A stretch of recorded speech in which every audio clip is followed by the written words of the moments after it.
beliefs are so crazy because they are really the highest, most powerful form of thought. I didn't want to be a sales leader that could go and do something really well or the best for 1 year. I wanted to be able to go and say, look, I'm going to be the best, and I'm going to be the best every single year, year in and year out, for as long as I possibly can. Welcome back to the Hybrid Real Estate Professional Podcast. Today, I'm joined by Nathan St. Cyr, co-founder of Malama Capital and House It Hostels, and the host of the Hotel Investor Playbook podcast. Prior to building a thriving real estate and hospitality empire, Nathan was a top-performing sales rep who took pride in empowering his team and bringing out the best in them. Success in building a team is about finding who's, not how. And in finding who's, what I recognized early was if I could find people that had the bigger their why and the more clear their why, the better that they were going to be at executing the how. He is a proud father, husband, and a burgeoning hospitality mogul, where he and his partner are on a mission to build a $400 million portfolio of boutique hotels and hostels. 80% of our success is going to come from our state. And then 20% is going to come from the skill that we gain. People are always like, well, wait a minute. We've seen that you guys, with a $400,000 down payment, you went and created $8 million worth of equity in 3 years. Like, how did you do that? That's like the big question we constantly get asked. We're currently on the journey of creating a $400 million hospitality company. And it was those first steps that really had a dramatic impact. In this interview, we spent time diving beneath the headlines and unpacking the factors that he believes led him to where he is now. Hope you enjoy the interview. Welcome to the Hybrid Real Estate Professional Podcast, where we dive deep into the intersection of career, family, and finances.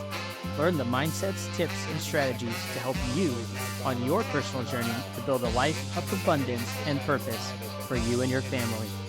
Now here's your host, Aaron Amin.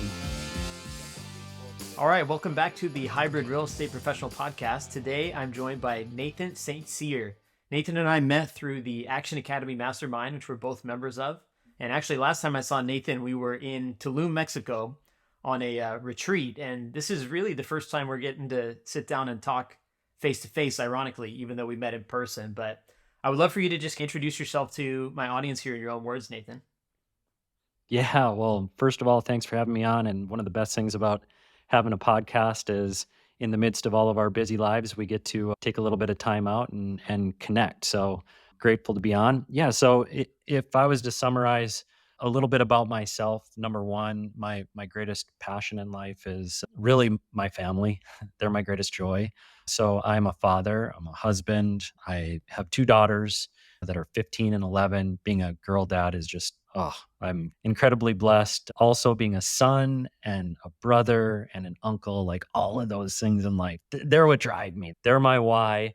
So that's where I gain my greatest joy. And then I would say that really from a passion standpoint, really contributing to others' lives and doing everything that I can as a leader to help people become their best self, the best version of themselves. That's the thing that fills me in life. So when I can position myself in places where I'm leading a team or I'm working with people or in a community where I have the opportunity to contribute, that's really where my life feels like it's full and it's worth going out there and living. But from a professional side, if we look at where I'm at currently right now, I have a business partner. We've accumulated about $30 million of real estate combined. And I've been investing in real estate for over 20 years now.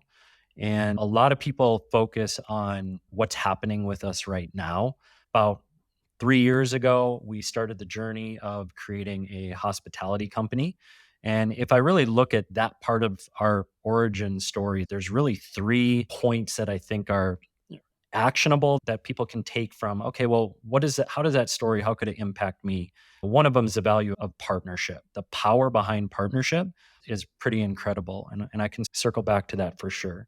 And then secondly for me, was the pivot from investing in residential to the power of investing in commercial real estate. We made that pivot and life really changed and changed very quickly and dramatically. And then the third part of, I'd say, my story that has a lot of impact is while there's fear in the market, those that are willing to take action, that they're rewarded for it. And so I can go into those 3 different points, but, people are always like, "Well, wait a minute. We've seen that you guys with a $400,000 down payment, you went and created $8 million worth of equity in 3 years. Like, how did you do that?" That's like the big question we constantly get asked. We're currently on the journey of creating a $400 million hospitality company, and it was those first steps that really had a dramatic impact. So I can dig into any of those areas, but I'll ask you which one you want me to Yeah, start no, with. I love it. You gave me some good options there. So we got partnership, you got the pivot you made from individual to commercial assets, and then the third was overcoming fear and taking action. But first thing I want to say is I love the way you introduce yourself and how it's very clear that you acknowledge the power of your family and how much joy that brings you and your role within your family, both as a parent and just general family member. And I think sometimes it's easy to lose sight of that when you're out in the hustle. And like you said, people often fixate on the headlines of building a $400 million fund or creating equity, value add. But what do we do it all for? I think it's important to remember that and keep that front and center. So I respect that. Before we get into those three themes, though, I would love for you to share your professional journey before you got into real estate. What were you doing? What did that look like? And then we can take it from there. Yeah, well, it's probably one of my favorite subjects because I believe that the skills that I created along the way of my career, they completely transferred. And while I was there, I knew they were going to transfer in the ability for me to really go and do something big. I would talk about it. So I was a sales leader really for a decade and a half where I grew, built, and executed the highest performing sales team in a $20 billion industry. And in doing that, I really treated the sales team and the sales leadership position as I really looked at it as this is my own business. So I didn't look at it as I'm an employee. I looked at it as, okay, the better that I can dig in and learn the skill of leadership, that will transfer into the real world. And in fact, on a daily basis, I would always start with a leadership meeting. And in that meeting, I just about every day that we talked about, look, what we're going to do right now it's not just about what we do right now, but it's the higher that we can execute the skill that we're doing right now will then lead to out in that real world our ability to go and be really powerful and have an immense amount of impact. And that fulfilled itself in a really significant way in my life. But so in leading a sales team, we really on a daily basis, we had to go through all of the processes of I believe I look, went to Tony Robbins, I don't know, close to 20 years ago, Unleash the Power Within, and it had a dramatic impact on me. And what I learned was that 80% of our success is gonna come from our state. And then 20% is going to come from the skill that we gain. So I took that like to heart in such a dramatic way. It's hard to even explain, but I feel like people a lot of times they just focus on the skill. I got to learn the skill. I got to learn the skill. But what they don't recognize is that 80% of their success is really going to come from their their their state, right? If you really break down mindsets to me these two areas that we want to focus on. The first one is our state of being, our state of mind. What is our peak state? How can we get there? The more we can live in that peak state, the higher level we'll be able to execute. And then the second one is our beliefs. What do we believe? And beliefs are so crazy because they are really the highest, most powerful form of thought. So the person that can master their thoughts, that can say, here, I'm going to choose to believe this because it helps me get to where I need to be. And then I look at every single thought from a standpoint of, does that help me or does that hurt me? The one that can create discipline there in their mind, that's a powerful combination. Living in peak state and then being able to control your mind and your thoughts, very powerful. And then that next 20% can really be plugged into whatever someone's doing. And for me, it was sales leadership and it was growing a team. So it was studying, look, success leaves clues. It was studying dynasties. I didn't want to be a sales leader that could go and do something really well or the best for 1 year, I wanted to be able to go and say, look, I'm going to be the best and I'm going to be the best every single year, year in and year out for as long as I possibly can.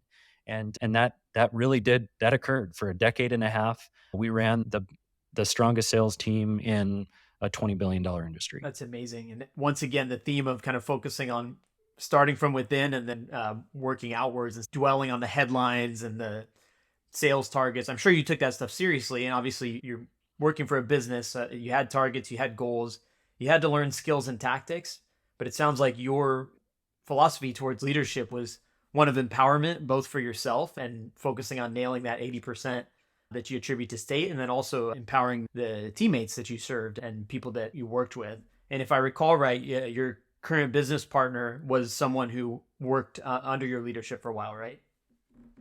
Yes. So part of building a team, and look, these things are all transferable. So this, like all of this stuff has, that's what allowed us to have such a scaling effect when we went into the real world. But if we look at, I recognized that success in building a team is about finding who's, not how. And in finding who's, what I recognized early was if I could find people that had the bigger their why, and the more clear their why, the better that they were gonna be at then executing the how, right? Because they could have the mindset when stuff got hard, when they hit obstacles. Sales is all about being able to accept rejection. It is all about knowing that, look, my my confidence cannot be shaken by whether I got a yes or a no, because I'm gonna get no's and I'm gonna get yeses. So all of these different things that existed, I just knew the bigger the why. And my business partner, Mike, he had a huge why. He had, and what I later found was that we shared these two whys. One of them was we both wanted to have financial freedom and time freedom in our life at some point. We wanted to be able to do our own thing when we want with who we want and do something big. Secondly, was the big part. We both wanted to go out there and create a shift in generational wealth. So those two, and look, it's not like those things are pretty, they can be common, but we both had them and we were both on the path. We both had a passion in real estate. We'd been investing in real estate along the way. And we recognize that. Like we recognize this in each other. Look, we both share some really common values. But yeah, I recruited Mike and he came and we worked together for over 5 years before we actually started a partnership. Amazing. And so before we leave this kind of long chapter of your career where you were in sales leadership, so with that success and that entire era, you did drive a pretty high income.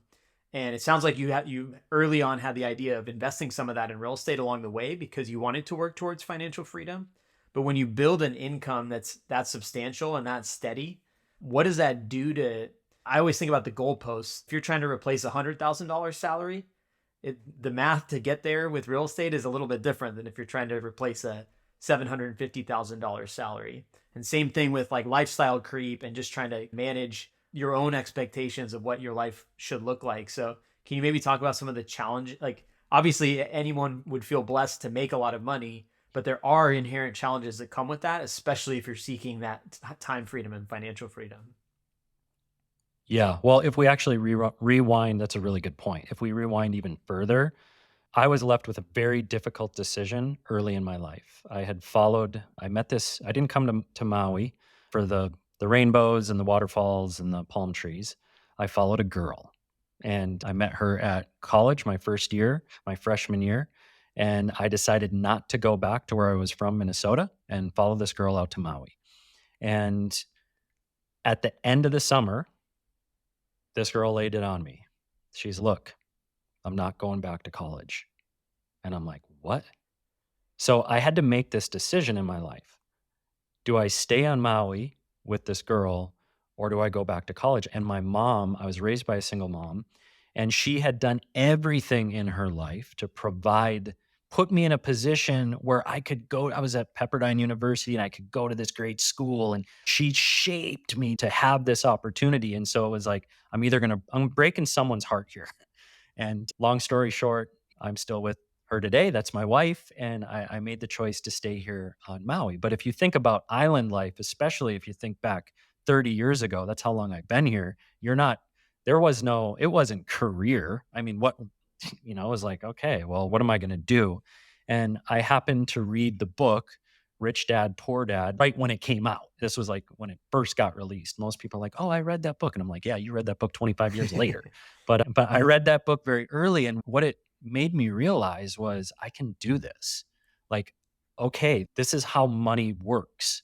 I could actually go to work, take the money that I'm earning from work and funnel that into opportunity where that money starts building on itself. And real estate wasn't the first thing. I failed multiple times. My first thing was flipping cars. And man, it took me so long to save up 10 grand and I lost it all. So it got scammed. And I'm like, well, I still know that this is a path. And then I went into, it got even worse, day trading. It was like, that didn't last long. I blew through that 10 grand so quickly.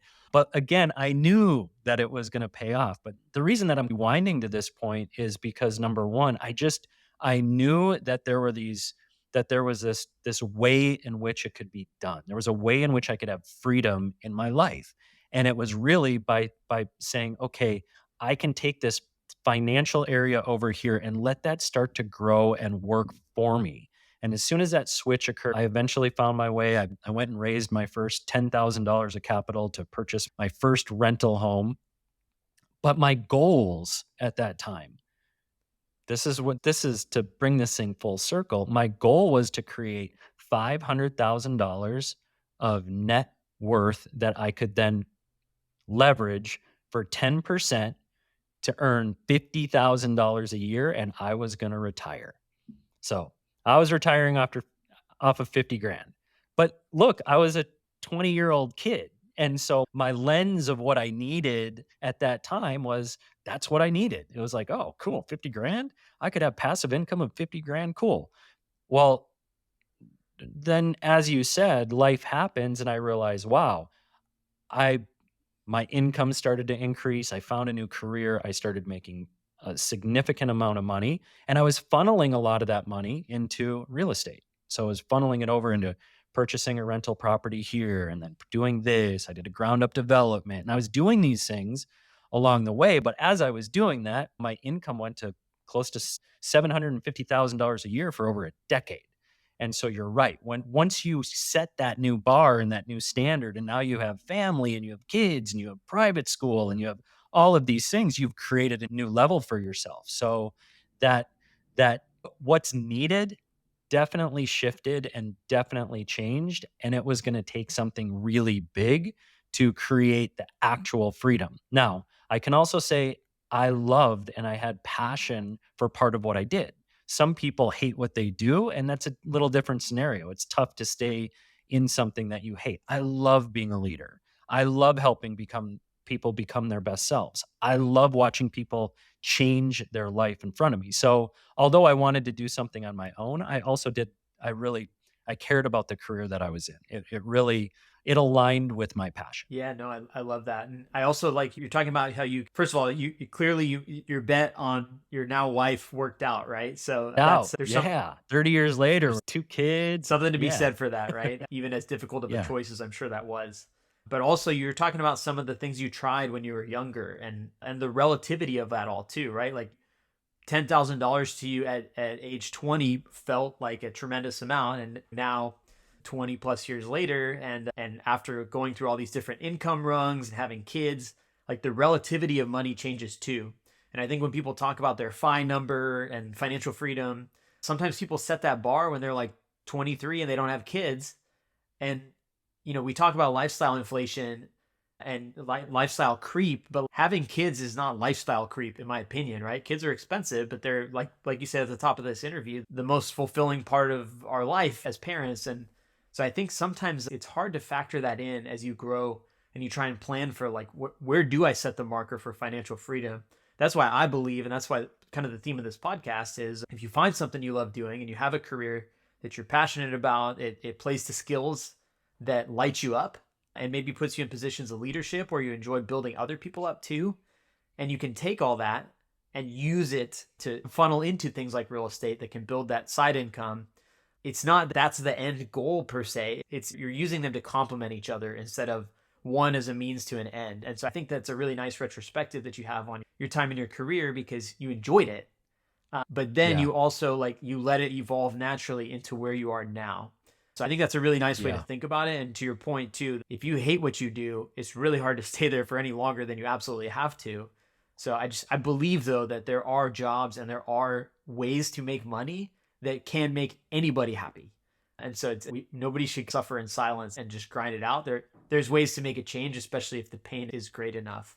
Yeah, I totally agree. And I also would add to that that when I look at now, it's I'm taking 20 plus years of experience and my entire life and Mike's entire life of learning real estate, investing and learning all of the difficult things along the way, taking losses, taking lumps, and then what it takes then to go and actually do what we're doing to create returns like we do for investors. Some of it is that's a massive amount of life force that goes into that. So, had I have really known earlier in my life, if I had community, I think in my early career, obviously, you look at the way that information is shared today versus when I started my career. It's just I was in a bubble out here doing it on my own, but with community and with resources, if I could have been funneling my money into experts like I am now, my money would have grown a heck of a lot faster, even as a passive investor.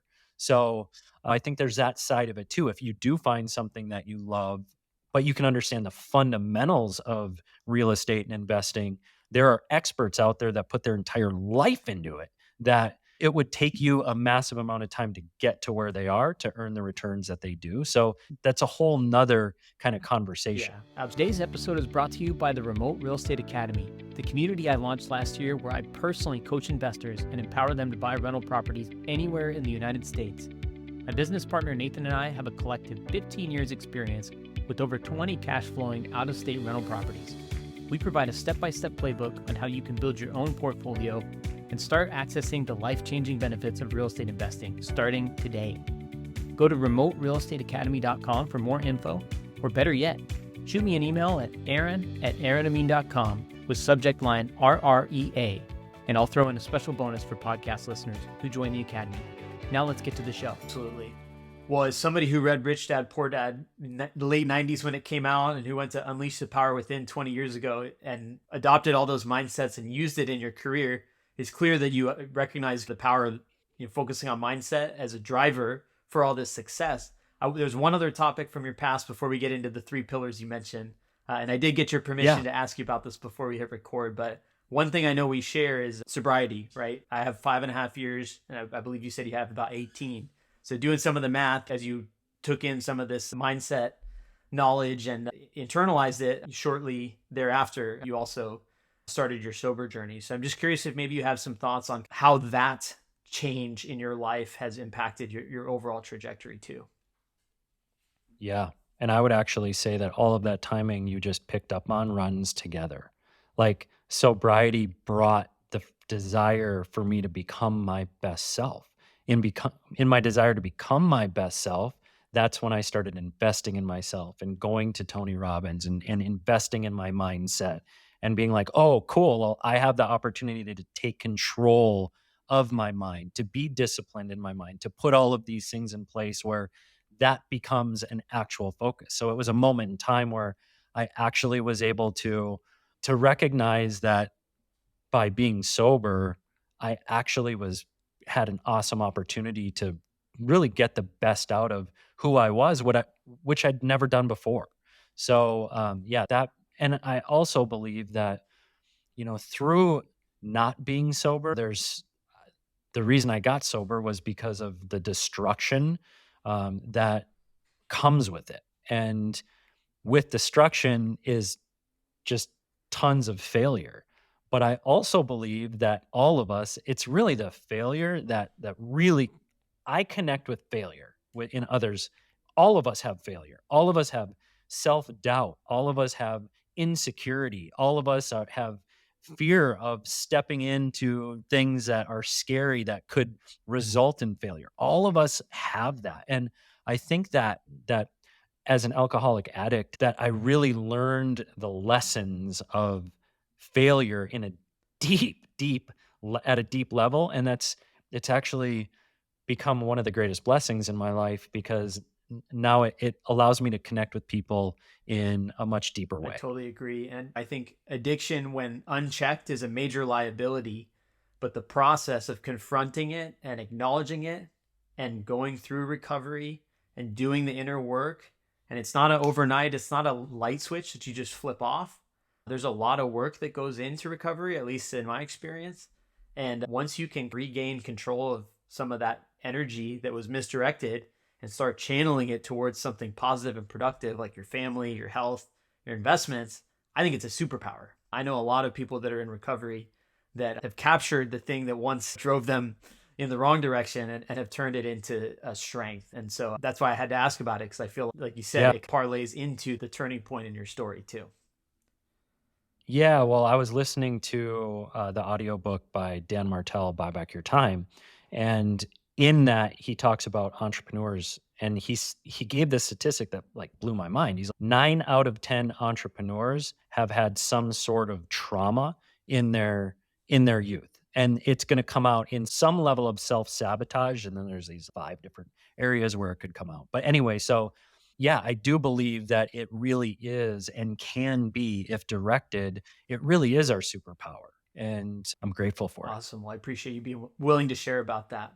So now let's start pulling on the three pillars you mentioned. So we had partnership, we had pivoting from individual to commercial, and then we had overcoming fear. Which one do you want to go? Pick your own adventure. Yeah, well, if we start with that, I was building this Mm-hmm. team and I recognized that there was an alignment through one of my teammates and colleagues that we were aligned with our values, but I also recognized and he recognized that we had complementary skill sets.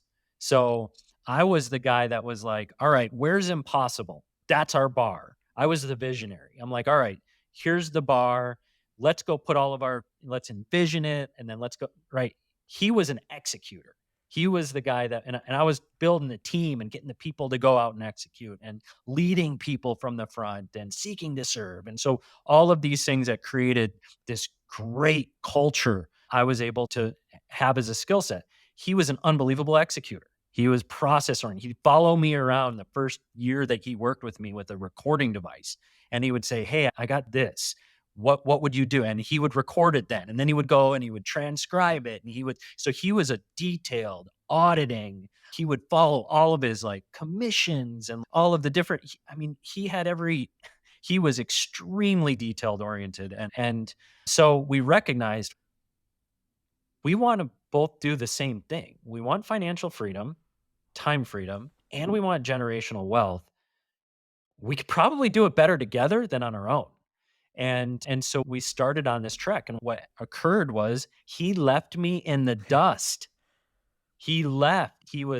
We both were investing in long-term rentals, and he had this idea that, man, this was back in 15 before even Airbnb was really taken off. And he's like, "Man, we're on Maui. I'm going to go. People are doing this illegally. I'm going to go do it the right way." And he went through the whole permitting process and he purchased his first short-term rental and then he purchased his second in his wife's name because you can only have one in a name. And he created so much cash flow from these vacation rentals on Maui that he was able to leave the W-2. And I wasn't. I didn't. I had long-term rentals and that's what I kept. And I did a ground up development. I was doing my own thing, but man, all of a sudden he had that number one check off the box. He's like, boom, he had the cash flow to replace his $250,000 plus sales job. From two short-term I was still rentals. stuck off 2 short-term That's wild. rentals. I had 4 bedrooms. One of them is called the Fleetwood House. It was previously owned by Fleetwood Mac. I mean, he did them right. Like, they're epic. And then all of the regulations just came crashing down. You can't do it anymore unless you have it legally permitted like he did. They just did away with 7,000 short-term rentals on Maui. So yeah, there's the restrictions and limitations. I wasn't able to do it, right? I missed that boat, but we still wanted to do something big. And what he recognized was that although he created the cash flow, that at the end of the day, those homes were only worth as much as whatever they were selling for in the neighborhood.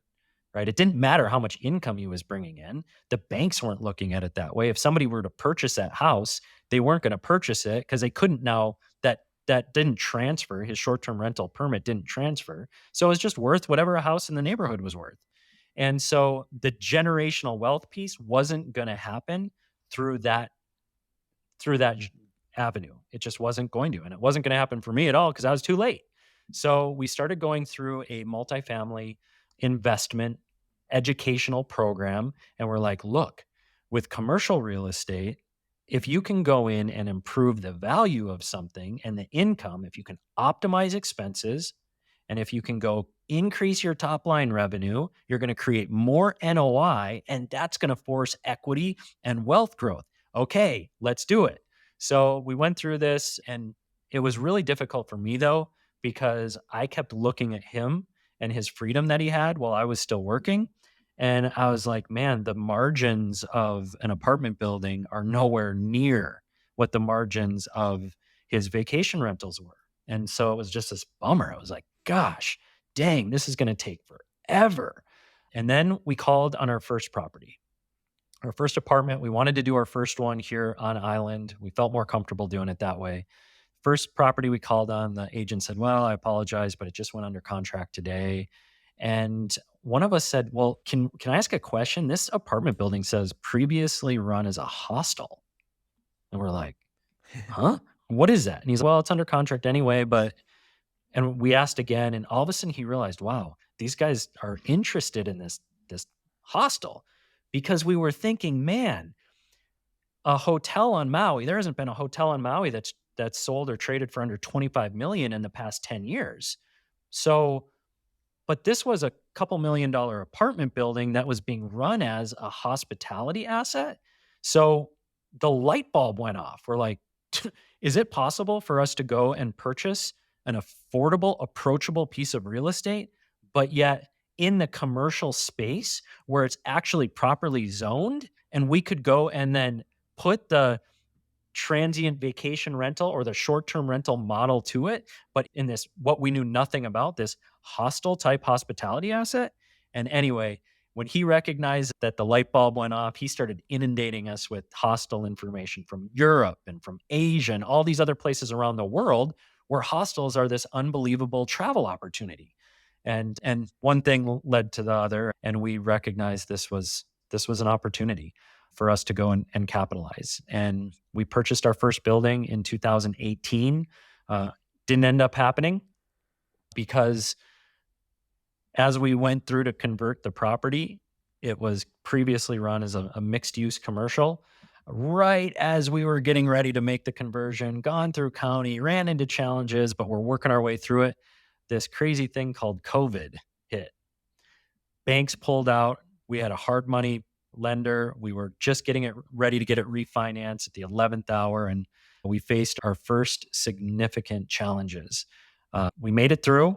We overcame the lending situation, and we decided let's pivot. Let's go and secure this and make this property a valuable commercial property. Learned everything about a mixed use triple net property. Put a new business model to it. And then while everything closed down, Hawaii was the last state to reopen. So we shut down here where it was ghost town. I went to beaches where we were the only people on the beach. It was freaky how crazy it was. But where everybody else was paralyzed by fear, we were like, man, the world's not going to shut down forever. It's got it. We're going to solve this thing. And you know what?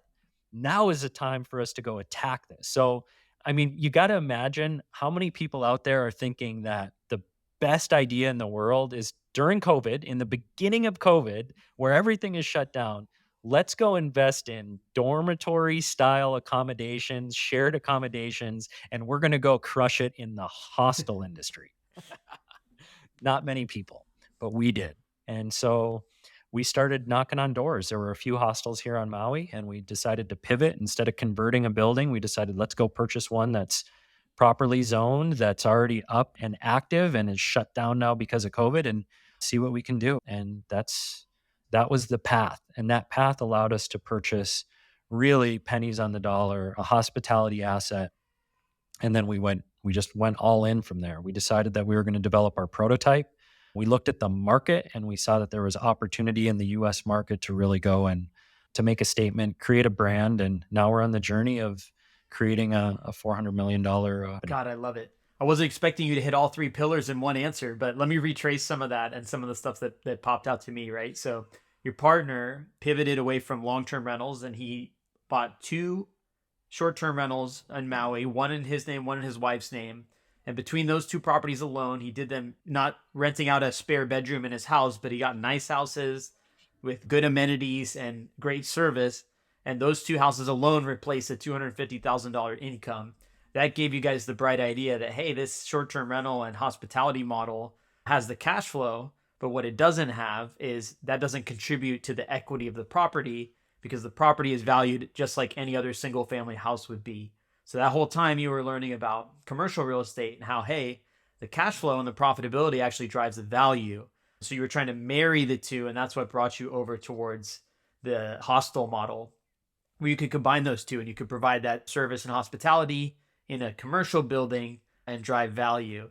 And then a couple other things that popped out were, yes, the COVID story. I mean, that's wild. I've heard you tell that before, but it makes me uncomfortable to hear it sometimes just because I can imagine how difficult that must have been. But we spent the first 15 minutes talking about mindset and resilience and all the stuff that you had done previously in your life to prepare yourself for moments like that, to conquer adversity.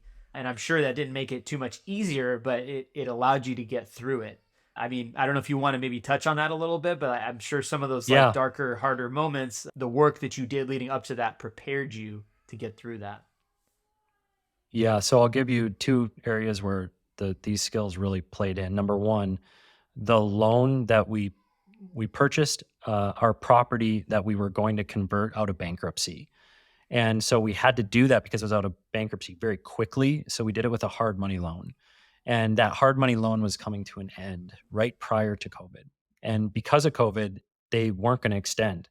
So they're like, no, we're not going to extend this. Like, we're not we want our money. Like, so we went to the local banks that we had already they provided term sheets. We already knew we were in this process of refinancing. And when they pulled out, it was one of those moments where, dude, we're going to freaking lose. We're going to lose this property. We got a lot of money invested in this. It's COVID. We're shut down. We can't work. We're not making money. Everything was this was a crazy, scary time. And so basically I knew we needed to get a yes. We needed this bank, this local bank. And so it first started with a little bit of a threat. Hey, you're a local bank that advertises that you're here for local businesses, to support local businesses in the good and the bad. Well, we need you right now and you're going to pull out. You are going to destroy us. Just know that. And we will tell this story to anyone and everyone, social media, our state representatives. Like, I had it all listed out. I said, I just want to have a call with you. That's what I asked. I want to have a call with the highest ups, anybody that's a decision maker. So I got everybody on a call. And they got on the call and to say, no, we're sorry. We read we're not doing it. And look, I used the skill that I knew that I'd spent my entire career, 15 years on. And it was maybe one of the best moments of my life of accepting no probably 10 times and then having a plan that I knew if I got enough no's out and then I switched and changed the approach and then gave them a different offer, that I'd have a shot. And sure enough, after taking 10 no's, I changed the offer. I provided a reserve for 24 months and they accepted it. So we secured the financing of that building. But look, the skills that I worked an entire career for, if I hadn't done that, there's no way. My business partner's like, that's dude, you just did the impossible. That was Nate Dogg. That's that was your whole career built up into one moment. And so that was big. That secured that property. So that's one thing that I think is really important. Now let's talk about, we're in COVID and everything is shut down. And remember, I'm a recovering alcoholic addict. So not having my structure, not having my 4 o'clock morning workouts to kick my butt, to get a win in early, to get the right mind. All of these structural things were gone. And now I'm starting to spin. And it's like, when are we going to open? And then it was more bad news. And then it was this and that. And it was like, holy crap. And so one day I woke up and I'm like, nope. I started texting everybody on my team. It's time to compete. They're like, what, bro? Compete? Compete with what? We're shut down. And I'm like, it doesn't matter. It's time to compete with ourselves. And so I started doing all of the things and recreating my structure, from hiking the mountain with a 40-pound vest instead of going somewhere to work out. I started binge listening to inspirational things, looking for anything that I could. I ended up happening upon Cardone's 10X. And basically, I listened to the first, I don't know, maybe 2 or 3 pages. I'm like, okay, I get it. Do 10 times as much, right? Okay, I got to put 10 times the effort, 10 times the mindset. Okay, cool, I get it. But he said something in there. He talked about markets, and he talked about when there was fear that most people shut down. And I was like, dude, this is right where I am. I'm manifesting exactly what I need. And I'm like, let's go attack. So let's go attack this hostile business model. And that's exactly what we did. But you're right. A lifetime of understanding that it starts with mindset, shifting the mindset, publicly going out there and professing it's time to compete, and then putting all of those mindset things in play with the actions that back them up. Now, all of a sudden, I'm back in my power, and nobody else was doing that. And that's why we were able to take a $400,000 down payment and in less than 3 years create $8 million worth of equity on 2 hospitality assets, 3 commercial properties. We're closing on our 4th one here in the next couple of weeks. All of that happened because of the training that had gone in to leadership, sales, all of those skills transferred in, mindset, all of that stuff transferred into this next chapter of entrepreneurship. Imagine if you had stopped after the first no or the second no, none of that would have happened, right? So I do think that's a really important lesson. I'm glad you, We'd yeah. be done. Yeah. We would not be where we are right now had And that not people, happened. and we talked Yes. about it before, people focus on the headline. You took $400,000 down payment and turned it into $8 million. But what's underneath that, right? That's not just something anybody can go do. There's a lot that went into it between you, your partner, your team, and the way you guys faced a seemingly impossibly difficult moment. 2 other things I want to touch on, and I know we're going to have you back on again because there's so many things we can do. But partnership, I want to pull on that a little bit. So I've always Yeah. thought that partnerships are one of the most powerful tools to accomplish much more than we can accomplish on our own.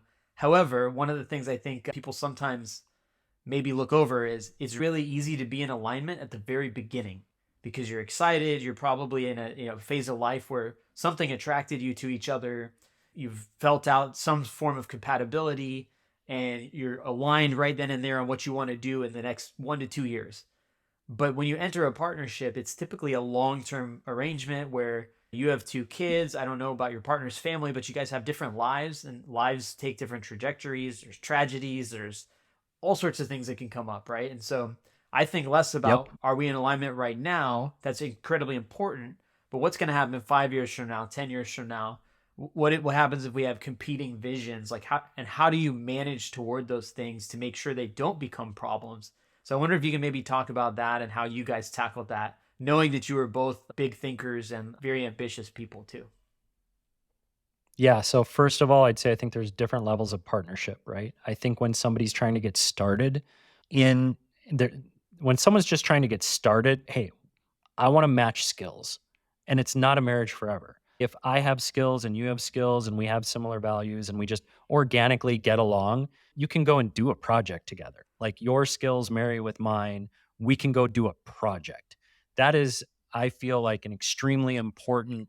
You don't have to feel like I've got to be married to this person forever, right? But I have enough trust in, look, we get along and we can do this singular project together. And then from there, let's see what happens. Well, I already had over a 5-year relationship with Mike. But to address the long-term piece, I think when we looked at this, we're like, okay, we're going to go into this and we have an anticipated 10-year exit, right? So can we commit to each other for that 10-year period of time? And are we willing to be vulnerable? And are we willing to take accountability? It is not all sunshine. It's just not. We're human beings. We have to work through things at times. We've had tension. We've had to call freaking timeouts and be like, look, we've had to take a couple of days of space. But one of the things that I think helps me is through recovery, I look at self-reflection. And when you can come to the table and be like, okay, I can see that here's I'm difficult. I can see that. And so part of that is if you're going into this really more like a marriage. Look, there's a real level of commitment to this vision and to each other that we're going to work through any of the relationship challenges that we have because we're going to have them. We're two strong individuals. So it's going to happen. We know it's going to happen and it's going to continue to happen as time goes on. But are we committed? Are we committed to that? Are we committed to our vision? Are we committed to saying, hey, that might be rough to work through, but look, I respect you as a human being. I respect your values. I respect the way that you see things, even if they're different than mine.